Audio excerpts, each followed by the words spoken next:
അസ്സലാമു അലൈക്കും വറഹ്മത്തുള്ളാഹി വബറകാതുഹു. ബിസ്മില്ലാഹി വൽഹംദുലില്ലാഹി വസ്സലാത്തു വസ്സലാമു അലാ അഷ്റഫിൽ മുർസലീൻ വഅലാ ആലിഹി വസ്വഹ്ബിഹി അൽ ഫായിസീന ബിറളില്ലാഹി അമ്മാ ബഅദ്. പ്രിയമുള്ള ശ്രോതാക്കളെ, ഇന്ന് ഭൗതിക വിദ്യാഭ്യാസം എന്ന് പറഞ്ഞാൽ അതിരാവിലെ 8 മണി 9 മണിക്ക് പോയാൽ വൈകുന്നേരം വരെ ക്ലാസ്സിൽ ഒരുപാട് സബ്ജക്റ്റുകൾ വെച്ച് ക്ലാസ് എടുക്കുകയും വൈകുന്നേരം വന്നതിന് ശേഷം വീട്ടിൽ ഒരു നിമിഷം വരെ ഇല്ലാതെ കുട്ടികൾ ഹോംവർക്ക് ചെയ്യാനും അത് പഠിക്കാനും, അത് പഠിച്ചില്ലെങ്കിൽ പിറ്റേ ദിവസം ടീച്ചറിൻ്റെ വല്ലാത്ത പ്രശ്നങ്ങളും പാരൻസിനെ വിളിച്ച് കുട്ടിയെ സംബന്ധിച്ച് ആക്ഷേപം പറയലും, പാരൻസ് പിറ്റേ ദിവസം വന്ന് കുട്ടിയെ അടിക്കലും, അങ്ങനെ കുട്ടിയെ മാനസികമായി തളർത്തുകയും ചെയ്യുന്നു. ഇതെല്ലാം ഇന്ന് കണ്ടുകൊണ്ടിരിക്കുന്ന അവസ്ഥയാണ്. ഇന്ന് മനഃശാസ്ത്രം പറയുന്നത് എന്താണ്?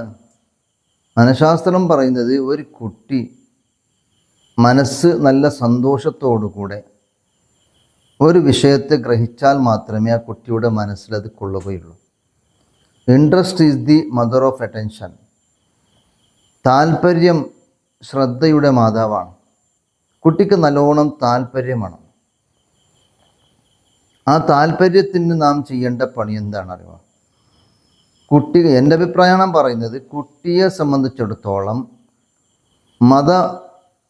ഭൗതിക വിദ്യാഭ്യാസ സമുന്നയമായ ഒരു സ്ഥാപനം ഉണ്ടാക്കിയാൽ തന്നെ ആ സ്ഥാപനയിൽ ഇത് നടക്കാൻ കഴിയും. അല്ലാതെ മദ്രസയിലേക്കും മറ്റ് ഭൗതിക സ്ഥാപനയിലേക്കും കോളേജുകളിലേക്കും അയക്കുന്ന കുട്ടികൾക്ക് ഇത് നടത്താൻ കഴിയില്ല. മതഭൗതിക സമുന്നയമായ സ്ഥാപനങ്ങളിൽ നടത്താൻ കഴിയും. അതെങ്ങനെയെന്ന് പറഞ്ഞാൽ 8 മണിക്ക് ഉദാഹരണത്തിന് ആ സ്ഥാപനം തുടങ്ങിയാൽ വൈകുന്നേരം 4 മണിക്ക് അത് ഒഴിവാവണം, തീരണം. 8 മണിക്ക് ആ ക്ലാസ്സിൽ കടന്ന കുട്ടിക്ക് 4 മണിൻ്റെ ഇടയിലായിട്ട് മതഭൗതിക 2 വിദ്യാഭ്യാസവും ആ കുട്ടിക്ക് പഠിപ്പിക്കണം. എങ്ങനെ പഠിപ്പിക്കണം? ആ സമയത്തിൽ ഉൾക്കൊള്ളുന്ന സിലബസ് മാത്രമേ അതിൽ രൂപീകരണമാവണം. എന്നിട്ട് അത് പഠിപ്പിക്കുന്ന സമയത്ത് കുട്ടിയെ നിർബന്ധിപ്പിക്കാതെ, കുട്ടിയെ അടിക്കാൻ പാടില്ല എന്ന് ഇന്ന് ഗവൺമെൻറ് തലത്തിൽ തന്നെ ഓർഡറാണ്. മാനസികമായി കുട്ടിയെ വേദനിപ്പിക്കാൻ പാടില്ല, ശാരീരികമായി വേദനിപ്പിക്കാനും പാടില്ല. 2 രൂപത്തിലും വേദനിപ്പിക്കാതെ തന്നെ കുട്ടിയുടെ താല്പര്യം ഉണ്ടാക്കി, കുട്ടിക്കൊരു താല്പര്യമുണ്ടാക്കി കുട്ടിക്ക് ആ വിഷയം എടുക്കുന്ന രൂപത്തിലാവണം കുട്ടിയെ പഠിപ്പിക്കണം. അപ്പോൾ ഭൗതിക 2ഉം വൈകുന്നേരം ആകുമ്പോൾ 4 മണിയാകുമ്പോൾ ക്ലോസായി. ആ മദ്രസ സ്കൂള് പൂട്ടലോട് കൂടെ കുട്ടി പിന്നെ നാളെ മദ്രസ നാളെ സ്കൂള് എന്നൊരു ടെൻഷൻ കുട്ടിയുടെ മനസ്സിൽ വരാൻ പാടില്ല. കുട്ടി വീട്ടിലേക്ക് പോയാൽ ഫുള്ളായിട്ട് ഫ്രീ ആയിരിക്കണം. അങ്ങനെ വീട്ടിൽ പോയ കുട്ടി പിറ്റേ ദിവസം 8 മണിക്ക് കോളേജിലെത്തുമ്പോൾ, സ്ഥാപനയിലെത്തുമ്പോൾ എത്തിയതിന് ശേഷമേ കുട്ടിക്ക് അതിൻ്റെ കാര്യം ശ്രദ്ധിക്കാൻ അവസരം കൊടുക്കണം. വീട്ടിൽ വെച്ച് അതിനെക്കുറിച്ച് ചിന്തിക്കുകയോ അത് എഴുതുകയോ അതിനെക്കുറിച്ച് ആലോചിക്കുകയോ ഉറക്കൊഴിയുകയോ അതിരാവിലെ എഴുന്നിട്ട് സുബ്ഹാനല്ലാഹ്, ഇന്ന് 10ാം ക്ലാസ്സിൻ്റെ കുട്ടികൾക്കൊരു ട്യൂഷൻ കൊടുക്കുന്ന അവസ്ഥ കണ്ടെങ്കിൽ രാവിലെ 4 മണിക്ക് എഴുന്നേറ്റ് മാസ്റ്റർക്ക് അവൻ ഫോൺ വിളിക്കണം. അവന് ട്യൂഷൻ കൊടുക്കുന്നവന് ഫോൺ വിളിക്കണം. അപ്പോൾ 4 മണിക്ക് അവൻ ഇഷാറത്താവണം. കുട്ടിക്ക് നല്ല ഉറക്ക് കിട്ടേണ്ട സമയമാണ് ആ കുട്ടിയെ ഈ ട്യൂഷൻ ചെയ്യുന്ന ആളുകൾ ആക്രമിക്കുന്നത്. എങ്ങനെ ആക്രമിക്കുന്നത്? മാനസികമായിട്ടാണ്. അപ്പോൾ കുട്ടിയെ ആ സമയത്ത് തുടങ്ങിയിട്ട് പിന്നെ വൈകുന്നേരം വരെ രാത്രിയും, ചില സ്കൂളുകളിലെല്ലാം തലങ്ങാണിയും പായമെടുത്ത് അവിടെ രാത്രി ആൺകുട്ടികളെ രാത്രി പാർപ്പിച്ച് 12 മണി വരെ അവർ ക്ലാസ് എടുത്ത് സുബൈക്ക് എഴുന്നേറ്റ് അവിടുന്ന് വീണ്ടും ക്ലാസ് എടുക്കുക. ഇങ്ങനെയുള്ള പദ്ധതിയാണ് ചില സ്കൂളുകളിൽ കാണുക. ഇതെല്ലാം കുട്ടികളെ തളർത്തുകയെന്നല്ലാതെ കുട്ടികളെ പുരോഗമിപ്പിക്കലല്ല. അവരുടെ മാനസികമായിട്ട് മാത്രമല്ല, വിദ്യാഭ്യാസപരമായിട്ട് തളർത്തൽ തന്നെയാണ് ചെയ്യുന്നത്. പലതും പറഞ്ഞിട്ട് ഒരുപാട് സബ്ജക്റ്റുകൾ അവർക്ക് ഇട്ട് കൊടുത്തു, ഒരുപാട് വിഷയങ്ങൾ, ആ വിഷയം ഓരോ ലെസണിൽ തന്നെ ധാരാളം വിഷയങ്ങൾ ഇട്ട് കൊടുത്ത് അവരുടെ ആ ബുദ്ധിയെ തളർത്തുന്നൊരു വിഷയമാണ്, മാനസികമായിട്ട് അവർക്ക് ഹിംസ ചെയ്യുന്നൊരവസ്ഥയാണ്. അതൊന്നുമില്ലാതെ കുട്ടികൾക്ക് അത്യാവശ്യമായ വിശദീകരണമൊന്നും കൂടാതെ, വിശദീകരിക്കാൻ കുട്ടികൾക്ക് ധാരാളം അറിയാം. ഇപ്പോൾ വിശദീകരിക്കാമൊന്നും കൂടാതെ അത്യാവശ്യമായ പോയിന്റുകൾ മാത്രം ഇട്ട് ചുരുക്കി കൊണ്ട് സിലബസ് ഉണ്ടാക്കി, ആ സിലബസിൽ ഒതുങ്ങുന്ന വിഷയങ്ങൾ ഇട്ട് ഒരു പാഠപുസ്തകം ഉണ്ടാക്കി, അത് ആ കുട്ടികളുടെ സുബഹിക്ക് 8 മണി മുതൽ 4 മണിയുടെ ഇടയ്ക്കായി മദ്രസയും സ്കൂളും കഴിഞ്ഞാൽ പിന്നെ രാത്രി കുട്ടി ധാർമ്മികമായ വിഷയങ്ങളിൽ മാത്രം ഇടപെടണം. അവൻ മഗ്‌രിബ് നിസ്കാരം കഴിഞ്ഞാൽ വാക്യ സൂറത്ത് മുൽക്ക്, അതേപോലെ തന്നെ സൂറത്ത് യാസീൻ ഓതണം. അവൻ അദ്കാറുകൾ ഹദ്ദാദ് എടുക്കണം. ഇത്തരം കാര്യങ്ങളെല്ലാം അവൻ ചെയ്യണം. ചെയ്താൽ മാത്രമേ ഉഖ്റവിയായ ജീവിതം നന്നാക്കിയിട്ടുള്ളൂ. സുബഹി എഴുന്നേറ്റ ഉടനെ തന്നെ ഖുർആൻ ഓതണം. അങ്ങനെ വീട്ടുകാർക്ക് എന്തെങ്കിലും ഹെൽപ്പ് ചെയ്യണം. ഇങ്ങനെ ചെയ്ത് അവൻ വളരെ ഫ്രീ ആയും കൊണ്ട് സ്കൂളിലേക്ക് എത്തണം. മൊത്തത്തിൽ അതാണ്. 1ാം ക്ലാസ്സിൽ ചേർന്ന കുട്ടികൾ പഴയ കാലത്തൊരു സ്വഭാവം ഉണ്ടായിരുന്നു. കുട്ടികൾക്ക് ഭക്ഷണം കൊടുക്കുന്ന ഉമ്മമാർ അവർ കയ്യിൽ പിടിച്ച് ഉസ്താദ് വന്നു, അല്ലെങ്കിൽ ഉസ്താദിനോട് ഞാൻ പറയും, ഉസ്താദിനെ കൊണ്ട് ഞാൻ അടിക്കാൻ പറയും, ഉസ്താദിനെ ഞാൻ വിളിക്കും എന്ന് പറഞ്ഞ് കുട്ടിയെ പേടിപ്പിച്ച് ഭക്ഷണം കൊടുക്കുന്ന പതിവുണ്ടായിരുന്നു. കുട്ടി ഉസ്താദ് എന്ന് പറഞ്ഞാൽ എന്തോ ഒരു പേടിക്കുന്ന വസ്തുവാണെന്ന് മനസ്സിലാക്കി കുട്ടിയുടെ മനസ്സിലൊരു പേടി നിന്നു. എന്നാൽ മദ്രസയിലേക്ക് ചേരാൻ നോക്കുമ്പോൾ അവിടെയും പറയുന്നത് ഉസ്താദ്. കുട്ടി വിചാരിക്കുന്നത് ഇത് അന്ന് ഉമ്മ ഭക്ഷണം തരുന്ന സമയത്ത് എന്നെ പേടിപ്പിച്ച എന്തോ ഒരു മൃഗമായിരിക്കും എന്ന് വിചാരിച്ച് ആ കുട്ടി വല്ലാത്ത വിഷമത്തോടെയാണ് ആ മദ്രസയിലേക്ക് പോകുന്നത്. പോകുമ്പോൾ വല്ലാത്ത കരച്ചിലാണ്. കൊണ്ടുപോയി അവിടെ ഇടുമ്പോൾ, ജയിലിലേക്ക് കൊണ്ടുപോയി ഇടും പോലെയാണ് കുട്ടിയുടെ മാനസികമായിട്ടുള്ള ടെൻഷനോടുകൂടെ കുട്ടി പോകുന്നു. പിന്നെ എങ്ങനെ 1ാം ക്ലാസ്സിൽ കുട്ടി പഠിക്കും? അങ്ങനെ വരുമ്പോൾ അവിടെ മദ്രസയിലേക്ക് 1ാം ക്ലാസ്സിൽ കയറുന്ന കുട്ടിയോട് വളരെ സന്തോഷകരമായി കുട്ടി ക്ലാസ്സിൽ പോകണമെങ്കിൽ അത്തരത്തിലുള്ള ഉമ്മമാരുടെ ആ പെരുമാറ്റം ഒഴിവാക്കണം. ഉമ്മമാർ അത്തരത്തിലുള്ള പെരുമാറ്റം ഒഴിവാക്കി കുട്ടിയെ സന്തോഷത്തോടെ മദ്രസയിൽ പോകുന്ന അവസ്ഥയിലുണ്ടാക്കണം. അതേസമയത്ത് അധ്യാപകന്മാർ അവർ സന്തോഷത്തോടെ കുട്ടിയെ അവിടെ സ്വീകരിക്കണം.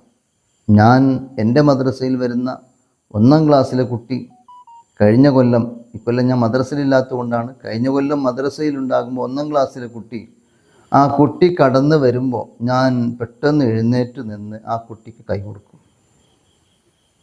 വല്ലാത്ത സന്തോഷം ആ കുട്ടിക്ക്. ചിരിച്ചും കൊണ്ട് മോനെ എന്ന് പറഞ്ഞ് അസ്സലാമു അലൈക്കും എന്ന് പറഞ്ഞ് സലാം ഞാൻ അങ്ങോട്ട് പറഞ്ഞ്, അല്ലെങ്കിൽ അവനോട് പറയിപ്പിച്ച് ഞാൻ കൈ കൊടുക്കും, മുസാഫത്ത് ചെയ്യും. പെൺകുട്ടിയാണെങ്കിൽ തലങ്ങനെ തടകി ഉള്ളോട്ടേക്കും. അപ്പോൾ ആ കുട്ടികൾക്ക് വല്ലാത്ത സന്തോഷമാണ്. എന്നിട്ട് ആഴ്ചയിലൊരു ദിവസം ആ കുട്ടികൾക്ക് ഞായറാഴ്ചന്ന് ഒരു മുട്ട, നല്ല വേവിച്ച മുട്ട ആ കുട്ടികളുടെ വീട്ടിൽ തന്നെ, ഒരാഴ്ച ഒരു വീട്ടിൽ ഫോൺ ചെയ്ത് അവരോട് പറഞ്ഞ് അവർ സന്തോഷത്തോടെ കൊണ്ടുവന്ന് തരും. അത് കുട്ടികൾ തീറ്റിപ്പിക്കും. കാരണം ഒരു അരമണിക്കൂർ കൂടുതൽ മദ്രസ എടുക്കുന്ന സമയത്ത് കുട്ടിക്ക് വിശപ്പ് കൊണ്ട് തളർച്ചുണ്ടാവും. അപ്പോൾ ആ മുട്ട കിട്ടുന്ന സമയത്ത് കുട്ടിക്ക് പിന്നെയും സന്തോഷമാണ്. ഇടയ്ക്കിടെ പുറത്ത് കൊണ്ടുപോയി നല്ല കാറ്റുള്ള സ്ഥലത്ത് കൊണ്ടുപോയി കുട്ടിയെ കൊണ്ട് നല്ല പാട്ട് പാടിപ്പിച്ചാണ്. അങ്ങനെ മദ്രസയിൽ കയറുന്ന കുട്ടി സന്തോഷത്തോടെ വരണം. അങ്ങനെ എൻ്റെ കഴിഞ്ഞ കൊല്ലത്തെ 1ാം ക്ലാസ്സിലെ കുട്ടികൾ കടന്നു വരുന്ന സമയത്ത് അത് വല്ലാത്ത ടെമ്പറിലാണ്, സ്പീഡിൽ വരുന്നത്. ബാപ്പയുടെ ബൈക്കിൽ നിന്നോ അല്ലെങ്കിൽ കാറിൽ നിന്നോ അതല്ലെങ്കിൽ സ്കൂട്ടറിൽ നിന്നോ ഇറങ്ങിയിട്ട് വരുന്ന സമയത്ത് ആ കുട്ടിയെ കാണുന്നറിയാം, നല്ല ഇൻട്രസ്റ്റോടു കൂടെ വന്ന് വാതിൻ്റെ അടുത്ത് നിന്ന് അസ്സലാമു അലൈക്കും വറഹ്മത്തുള്ളാ എന്ന് ജോറിലെ പറയും. അപ്പോൾ എല്ലാ കുട്ടികളും നമ്മളും സലാം പറഞ്ഞ് സ്വീകരിക്കും. അങ്ങനെ കുട്ടി വളരെ സന്തോഷത്തോടെ വന്നിരിക്കുന്ന കുട്ടിക്ക് നമ്മൾ പഠിപ്പിച്ചതെല്ലാം ദഹിക്കും. ഇങ്ങനെ ഉസ്താദന്മാർ നല്ല മനഃശാസ്ത്രമുള്ള ഉസ്താദന്മാരാണ്. ആ ഉസ്താദന്മാർ ഈ രൂപത്തിൽ കുട്ടികളെ സ്വീകരിക്കുന്ന സമയത്ത് ഈ ഉമ്മമാരുടെ ആ പഴയ കാലത്തെ ഒരു പേടിപ്പിക്കൽ ഒഴിവാക്കുകയും കുട്ടികളെ വളരെ സന്തോഷത്തോടെ മദ്രസയിലേക്ക് സ്വീകരിക്കുകയും ചെയ്യണം. അങ്ങനെ അത് കുട്ടി പ്രായം പോയി ബാല്യക്കാരനായി. എന്നിട്ട് അതാണാവട്ടെ പെണ്ണാവട്ടെ മദ്രസയിൽ, സ്കൂളിൽ, അതേപോലെ തന്നെ കോളേജുകളിൽ പോകുന്ന കുട്ടിയോട് നല്ല നിരക്കുള്ള പെരുമാറ്റം ഉമ്മാക്കും ബാപ്പാക്കും ഉണ്ടാവണം. വല്ലാത്ത സ്നേഹം നമ്മൾ അങ്ങോട്ട് കാണിക്കണം. പെൺകുട്ടികളാകുമ്പോൾ പ്രത്യേകിച്ചും വല്ലാത്ത സ്നേഹം കാണിക്കണം. ആ സ്നേഹം കാണിക്കുമ്പോൾ ആ കുട്ടി വിചാരിക്കണം എൻ്റെ ബാപ്പ എന്നെ വല്ലാതെ സ്നേഹിക്കുന്നു.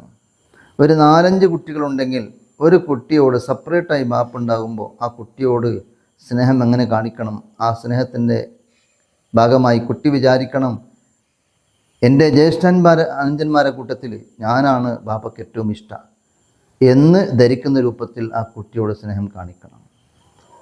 ഒരു പെൺകുട്ടിയോ ആൺകുട്ടിയാവട്ടെ, നല്ലോണം സ്നേഹം കാണിച്ചാൽ മാത്രമേ ആ കുട്ടിക്ക് നല്ല താല്പര്യമുണ്ടാകും, മനസ്സ് വിശാലമാകും, മനസ്സിന് ടെൻഷൻ ഉണ്ടാവില്ല. അങ്ങനെ ആവുമ്പോൾ ബുദ്ധി വികസിക്കും, ബുദ്ധി വിശാലമാകും. അങ്ങനെ വരുമ്പോൾ ആ കുട്ടിയുടെ പഠനം നല്ല ഉഷാറായി നടക്കും. ഇങ്ങനെയുള്ളൊരു അവസ്ഥ നമ്മുടെ ഇടയിൽ ഉണ്ടാവണം. ഉമ്മമാർ അടിച്ചും കുത്തിയും ആക്ഷേപിച്ചും കുറ്റം പറഞ്ഞും ചീത്ത വിളിച്ചും കുട്ടികളെ മദ്രസയിലേക്ക് അയക്കലോ സ്കൂളിലേക്ക് അയക്കലോ ചെയ്യാൻ പാടില്ല. നല്ല സ്നേഹത്തോടു കൂടെ കുട്ടിക്ക് ഉമ്മം കൊടുത്തു, കുട്ടിയുടെ മുത്തൽ ഇങ്ങോട്ട് ചോദിച്ച് രണ്ടുപേരും അങ്ങോട്ടും ഇങ്ങോട്ടും മുത്തി സന്തോഷം പങ്കിട്ട് ആ കുട്ടി ഇറങ്ങിപ്പോകുമ്പോൾ എന്തൊരു സന്തോഷമാണ്. ആ കുട്ടിക്ക് വല്ലാത്ത സന്തോഷമാണ്. സ്കൂളിലെത്തി സ്കൂളിലെല്ലാ കാര്യം കുട്ടി വളരെ ഫ്രീ ആയിട്ട് ചെയ്തു വരും. വന്ന് വീട്ടിലേക്ക് എത്തുമ്പോഴേക്കും സന്തോഷത്തോടെ ആ കുട്ടിയെ സ്വീകരിക്കണം. കുട്ടിക്ക് വല്ലാത്ത സന്തോഷമാവണം, എൻ്റെ ഉമ്മ എൻ്റെ ബാപ്പ വല്ലാതെ എന്നെ സ്നേഹിക്കുന്നു. ഈ രൂപത്തിൽ സ്നേഹമാണ് ഈ കാലഘട്ടത്തിൽ മക്കൾക്ക് വേണ്ടത്. അങ്ങനെ സ്നേഹം ബാപ്പയും ഉമ്മയും കാണിക്കേണ്ട രൂപത്തിൽ സ്നേഹം കാണിച്ചാൽ കുട്ടികൾ വേറെ സ്നേഹം തേടി പോവുകയില്ല. എത്രയോ കുട്ടികൾ ഇന്ന് ആരുടെയോ പിന്നാലെ പോയി ഉമ്മനെയും ബാപ്പനെയും വലിച്ചെറിഞ്ഞു പോകുന്ന എത്രയോ സങ്കടങ്ങൾ നമ്മൾ കേട്ടുകൊണ്ടിരിക്കുന്നു. ഇതെല്ലാം ഇതിൻ്റെ കാരണം എന്തറിയോ? ചെറുപ്പത്തിൽ തന്നെ ഉമ്മമാരും ബാപ്പന്മാരും കാണിക്കേണ്ട സ്നേഹം കാണിക്കേണ്ട രൂപത്തിൽ കാണിച്ചില്ല എന്ന് മാത്രം. അതാണ് ഏറ്റവും വലിയ ഫോൾട്ട്. അതുകൊണ്ട് ആ സ്നേഹം കാണിക്കേണ്ട രൂപത്തിൽ കാണിക്കണം. എന്തുകൊണ്ട് നമുക്ക് സ്നേഹം കാണിക്കാൻ കഴിയില്ല? നമ്മുടെ കുട്ടികളല്ലേ, നമ്മുടെ കുട്ടികൾ നന്നായി വളർന്നു വരാൻ നമുക്ക് ആവശ്യമല്ലേ? നമുക്കതൊരു സമ്പത്തല്ലേ? നമുക്കതൊരു സ്വത്തല്ലേ? അപ്പോൾ ആ കുട്ടികൾ നന്നായി വളർന്നു വരാൻ എന്തെല്ലാം മാറ്ററുകൾ നമ്മൾ ഉണ്ടാക്കണം, അതെല്ലാം നമ്മൾ ഉണ്ടാക്കി കുട്ടികളെ വളർത്തി കുട്ടികളെ നന്നാക്കി കുട്ടികൾ നല്ല മെച്ചമായ രൂപത്തിൽ അവർക്ക് നല്ല ബുദ്ധിയും നല്ല സന്തോഷകരമായ ജീവിതവും നമ്മൾ ഉണ്ടാക്കി കൊടുക്കുക എന്നത് അതിനൊരൊറ്റൊരു കാരണം മാത്രമാണ് നമ്മുടെ സ്നേഹം അവർക്കുണ്ടാവുക എന്നത്. അങ്ങനെ ആ കുട്ടിക്ക് ഒരുപാട് ഭാരങ്ങൾ ചുമത്താതെ ആവശ്യമുള്ള ചില അത്യാവശ്യമുള്ള കാര്യങ്ങളെല്ലാം മാത്രം മദ്രസയിലും സ്കൂളിലും പഠിപ്പിച്ച് ആ സ്കൂൾ പിരിയലോട് കൂടെ നാളെ സ്കൂള് നാളെ മദ്രസ എന്നൊരു ടെൻഷൻ കുട്ടിക്ക് വരാൻ പാടില്ല. നാളെ മദ്രസയിൽ ഉസ്താദ് അസൈൻമെൻറ്റ് എഴുതാൻ പറഞ്ഞിട്ടുണ്ട് എന്ന് പറയുന്ന ഒരു ടെൻഷൻ കുട്ടിക്ക് വരാൻ പാടില്ല. കുട്ടിക്ക് അന്നത്തെ രാത്രി അത് ഉറക്കാവില്ല. കുട്ടിക്ക് ഭക്ഷണം കഴിക്കുന്നൊരു ഭക്ഷണം കഴിക്കലാവില്ല, റാഹത്താവില്ല. പറയുന്നത് നിങ്ങൾ ഒന്ന് ഇരുന്ന് ചിന്തിച്ച് നോക്കൂ. പറയുമ്പോൾ എന്നെ ആക്ഷേപിക്കും നിങ്ങൾ. എനിക്ക് ഈ അഭിപ്രായത്തോട് ആരും എന്നോട് സപ്പോർട്ടാക്കുന്നില്ലെങ്കിലും എനിക്ക് പ്രശ്നമില്ല, പറയുന്നത് പറയാൻ നിവൃത്തിയില്ല. കുട്ടിയോട് അസൈൻമെൻറ്റിനെ സംബന്ധിച്ച് ചോദിക്കുന്നൊരു ചോദ്യം അല്ലെ ഹോംവർക്കിനെ സംബന്ധിച്ച് ചോദിക്കുന്നൊരു ചോദ്യം ക്ലാസ്സിലുണ്ടാവാൻ പാടില്ല. പിന്നെന്താക്കണം? അസൈൻമെൻറ്റ് ക്ലാസ്സിൽ എഴുതിപ്പിക്കണം. ഹോംവർക്ക് എന്നതുണ്ടാവില്ല, അത് സ്കൂൾ വർക്ക് തന്നെ ആക്കണം. അവിടെ സ്കൂളിൽ തന്നെ എഴുതിപ്പിക്കണം. അങ്ങനെ എഴുതേണ്ടതും എല്ലാം നോട്ട്സ് എല്ലാം സ്കൂളിലാക്കി ഏത് മദ്രസവും സ്കൂൾ സംബന്ധമായതെല്ലാം ആ സ്കൂളിലും മദ്രസയിലും ആയി തീർന്ന് മദ്രസ ലാസ്റ്റ് ബെല്ലടിക്കുന്ന സമയത്ത് കുട്ടിക്ക് അതിൻ്റെ കാര്യങ്ങളൊന്നും വീട്ടിലേക്ക് വിട്ടുകൊടുക്കാതെ സ്കൂളിൽ തന്നെ ചെയ്യിപ്പിച്ച് തീർക്കുക. അപ്പോഴാണ് കുട്ടിക്ക് കുറച്ചെങ്കിലും ഫ്രീ കിട്ടുക. നിങ്ങൾ നോക്ക്, വലിയ ബിസിനസ്സുകാരെല്ലാം ആ ബിസിനസ്സിൻ്റെ തിരക്ക് കൊണ്ട് അവർക്ക് ഒരു മിനിറ്റ് സമയം സംഭാഷണം നടത്താൻ കഴിയാതെ വന്നാളോട് മുഖം നോക്കി സംസാരിക്കാൻ കഴിയാതെ പ്രയാസപ്പെട്ട് അവർ ടെൻഷനോടുകൂടിയാണ് പണമാക്കുന്നതാണ്. പക്ഷേ തിരക്കാണ്. പക്ഷേ അവർ ഒരു മാസമെങ്കിലും കൊല്ലത്തിൽ കാണും. ഒന്ന് മനസ്സ് ഫ്രീ ആവാൻ വേണ്ടി ഒരു യാത്ര. ആ മനസ്സൊന്ന് ഫ്രീ ആയിട്ട് വരുമ്പോൾ അവരുടെ മനസ്സിന് നല്ല ഫുഡ് കിട്ടും. അതുകൊണ്ട് എന്നാൽ നമ്മുടെ കുട്ടികളുടെ അവസ്ഥ നോക്ക്. ആ കുട്ടികൾ ചുമക്കുന്ന ഭാരം എത്രയാണ്! സുബ്ഹാനല്ലാഹ്. കുട്ടികൾ ചുമക്കുന്ന ഭാരം എത്രയാണ്! കുട്ടികൾ ചുമക്കുന്ന ആ സ്കൂൾ ബുക്ക് എടുത്ത് അഥവാ അവൻ്റെ ബാഗ് എടുത്ത് നോക്കിയാൽ നമുക്ക് തന്നെ ചുമക്കാൻ കഴിയാത്ത അവസ്ഥയിലാണ്. ഈ നിലയ്ക്ക് കുട്ടികളെ വേദനിപ്പിച്ച് ആ കുട്ടികൾ എത്ര ദൂരെയാണ് നടന്നു പോകുന്നത്. എന്നാൽ ടീച്ചർമാരും പലരും ശ്രദ്ധിക്കുന്നില്ല. എന്തുകൊണ്ട്? ഒരു ദിവസത്തിൽ എത്ര വിഷയമാണ് അവിടെ ക്ലാസ് എടുക്കുന്നത്, ആ വിഷയത്തിന് സംബന്ധമായ ബുക്സുകൾ മാത്രമേ അവരെ കുട്ടികളെ കൊണ്ട് എടുക്കാൻ പറയണം. അതല്ലാത്തത് ബാക്കിയെല്ലാം സ്കൂളിൽ തന്നെ വെക്കുന്ന സംവിധാനം ഉണ്ടാക്കാം, അല്ലെങ്കിൽ വീട്ടിലുണ്ടാക്കാൻ പറയാം. ഇത് എല്ലാം കൊണ്ടുപോവുക, അതിലാവശ്യമുള്ളതിനെടുത്ത് എന്നിട്ട് പഠിപ്പിക്കാം, എന്നിട്ട് എല്ലാത്തിനും വീട്ടിൽ കൊണ്ടുവരാൻ വേണ്ടി പറയാം. ഇവർ ഒരു പിക്കപ്പിൻ്റെ സ്ഥാനത്താണ്. സാധനങ്ങളെല്ലാം കയറ്റി കൊണ്ടുവരിക. ഈ രൂപത്തിൽ നമ്മുടെ കുട്ടികൾ ഉണ്ടാവാൻ പാടില്ല. അവരുടെ സ്കൂളിലേക്ക് പോകുന്ന സമയത്ത് അവർക്കതൊരു ഭാരമായി തോന്നാൻ പാടില്ല. അവരുടെ ബാഗിലും ഭാരം ഉണ്ടാവാൻ പാടില്ല, അവരുടെ മൈൻഡിലും ഭാരം ഉണ്ടാവാൻ പാടില്ല. ഈ രൂപത്തിൽ നല്ല നിലക്ക് കുട്ടികളെ നമ്മൾ വളർത്തുകയാണെങ്കിൽ കുട്ടികൾ നല്ല അന്തരീക്ഷത്തിൽ വളരും, അവരുടെ ബുദ്ധി വികസിക്കും, അവർക്ക് സന്തോഷകരമായ പഠന ശൈലി അവർക്ക് കിട്ടും, അവർക്ക് പഠിച്ചതെല്ലാം അവരുടെ ഹൃദയത്തിൽ രൂഢമൂലമായി നിൽക്കും. അതിൻ്റെ ഫലങ്ങളെല്ലാം അവരുടെ ഭവിഷ്യത്തിൽ അവർക്ക് അനുഭവിക്കാൻ സാധിക്കും. ഇത് എൻ്റെ അഭിപ്രായമാണ്. നിങ്ങൾക്ക് എന്തും കമൻറ്റ് ചെയ്യാം. പക്ഷേ ഞാൻ പറയുന്നത് എൻ്റെ മനസ്സാക്ഷിയോട് കൂടെ ഒത്തുകൊണ്ടാണ് ഞാൻ പറയുന്നത്. അതുകൊണ്ട് അള്ളാഹു നമ്മുടെ മക്കളെ നന്നാക്കുമാറാവട്ടെ.